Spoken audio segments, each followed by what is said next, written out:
యూరోపియన్ల రాక, అంటే ఐరోపా వాసులు భారతదేశానికి రావడం. సో అంతకుముందు రాలేదంటే వచ్చినప్పటికీ వీళ్ళు సముద్రం మార్గంగా భారతదేశానికి రావడం జరిగింది. అలా భారతదేశానికి వచ్చినటువంటి మొట్టమొదటి దేశం ఏదంటే పోర్చుగీస్ దేశం. ఓకేనా.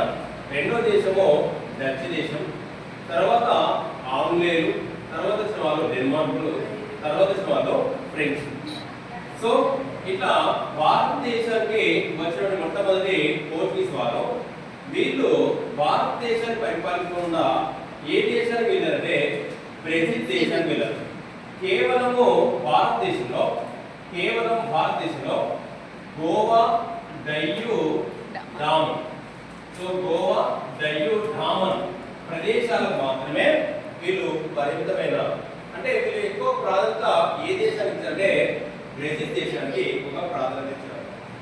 అండ్ గోవా, డయ్యూ ఈ భూభాగాలు భారత దేశంలో లేదా భారత భూభాగంలో 1961 ఆపరేషన్ విజయ్ విజయ్ మిలిటరీ చర్య ద్వారా ఈ గోవా, డయ్యూ, డామన్లు భారతదేశంలో కలిసిపోయారు. అనగా ఇప్పుడు ఏంటంటే మొట్టమొదటిసారిగా భారతదేశంగా వచ్చిన వాళ్ళు ఎవరంటే పోర్చుగీస్ వారు, మరియు చివర భారతదేశాన్ని వదిలి వెళ్ళిన వారు కూడా పోర్చుగీస్ వారు. ఎందుకనగా మనకు స్వాతంత్రం ఎప్పుడైతే 1947, బట్ ఇక్కడ గోవా, డయ్యూ, డామన్లకు 1961లో వచ్చేసింది. 1961 వచ్చినాయి కాబట్టి మొట్టమొదటగా భారతదేశానికి వచ్చిన వాళ్ళు పోర్చుగీస్ వారు, మరియు చివర భారతదేశాన్ని వదిలి వెళ్ళిన వాళ్ళు ఎవరంటే పోర్చుగీస్ వారు. మరియు సెకండ్ డచ్ కంపెనీ. వీళ్ళు ఎక్కడికంటే ఏ దేశం అంటే ఇండోనేషియా. అంటే వీళ్ళకి ఎక్కువగా సుగంధ ద్రవ్యాలకు ప్రాధాన్యత కాబట్టి వీళ్ళు భారతదేశం కంటే ఎక్కువగా ప్రాధాన్యత ఇండోనేషియా ఇచ్చారు కాబట్టి ఇండోనేషియా వెళ్ళారు. ఇక భారతదేశానికి వచ్చిన మూడవ దేశం ఆంగ్లేయులు లేదా వీళ్ళు బ్రిటిష్ వారు. సో బ్రిటిష్ వారు భారతదేశంలో ప్రధానంగా ఎక్కడెక్కడంటే మద్రాస్, ఓకేనా, మద్రాస్ అండ్ బొంబాయి అండ్ కలకత్తా ఇవి ప్రధాన స్థావరాలను ఏర్పరచుకున్నాం. ముఖ్యంగా మనం చెప్పుకున్నాం మద్రాసులో సెయింట్ జార్జ్ కోట అండ్ బొంబాయిలో డేవిడ్ కోట మరియు కోల్కతాలో విలియం కోట. ఇలా కోటలను నిర్మించారు, వాళ్ళ స్థావరాలను ఏర్పరుచుకున్నారు, ప్రధాన స్థావరం. తర్వాత వచ్చినటువంటి వాళ్ళు డెన్మార్క్ వాళ్ళు.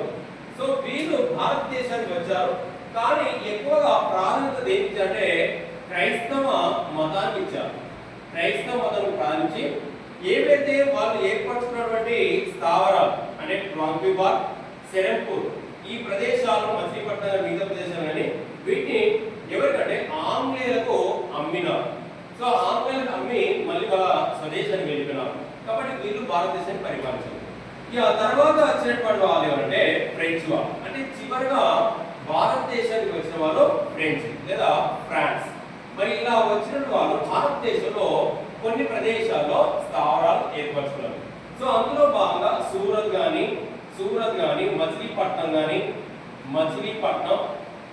మచిలీపట్నం మరియు చంద్రనాగూర్ అండ్ వీళ్ళ యొక్క ప్రధాన స్థావరం పాండిచ్చేరి లేదా అదినే పుదుచ్చేరి. కాబట్టి ఇక్కడ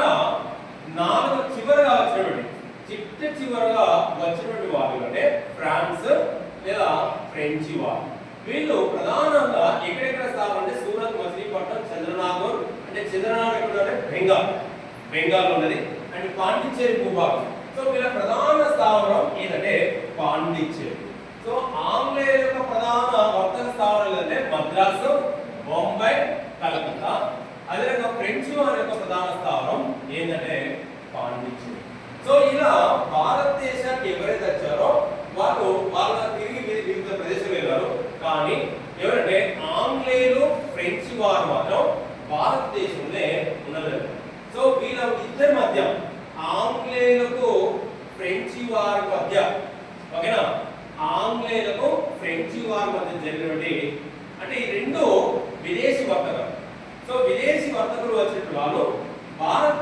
ఆధిపత్యం కోసం, భారతదేశంలో తమ ఆధిపత్యం కోసం యుద్ధాలు చేసినారు.